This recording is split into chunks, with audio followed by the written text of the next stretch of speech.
অশ্ব, বাবাশির বা পাইলস এমন একটা রোগ যা মানুষকে স্বাভাবিক জীবন ধারণ থেকে বিরত রাখে। এই রোগে যারা ভোগেন একমাত্র তারাই উপলব্ধি করতে পারেন এর কষ্ট এবং যন্ত্রণা। আপনি কি শুনেছেন যন্ত্রণাকাতর মানুষের আর্তনাদ? আপনি কি দেখেছেন এমন অনেক মানুষকে যারা ঘন্টার পর ঘন্টা দাঁড়িয়ে থাকেন? আপনি কি উপলব্ধি করেছেন সেই সব মানুষের অসহায় অবস্থা যাদের সকাল শুরু হয় যন্ত্রণা দিয়ে? আপনারা কি জানেন এই ধরনের মানুষের সমস্যাটা ঠিক কি?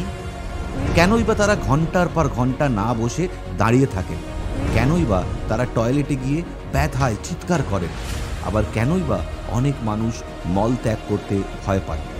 কারণ এই সমস্ত মানুষ অশ্ব, বাবাশির বা পাইলস রোগে আক্রান্ত। অসম্ভব জ্বালা, অসহনীয় যন্ত্রণা আর রক্তক্ষরণ। দিনের পর দিন এই তিনটি সমস্যায় যারা ভুগে চলেছেন, জাস্ট ভাবুন তাদের মানসিক অবস্থার কথা।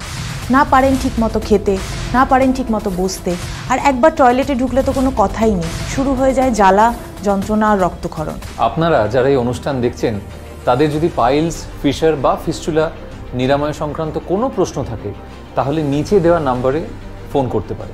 দেখুন, এই মেডিসিনে যে আয়ুর্বেদ ফর্মুলেশন ব্যবহার করা হয়েছে তা একদম সঠিক, কারণ এই ফর্মুলেশন প্রাচীন ও আধুনিক থিওরিকে মিলিয়ে করা হয়েছে, তাই এটি প্রায় 95% সাকসেসফুল মেডিসিন। অনেক কষ্ট পেয়েছি, ভেবেছিলাম এইভাবে জীবন কাটাতে হবে, কিন্তু এই পাইলস নাশক আমায় আবার স্বপ্ন দেখাতে শুরু করেছে।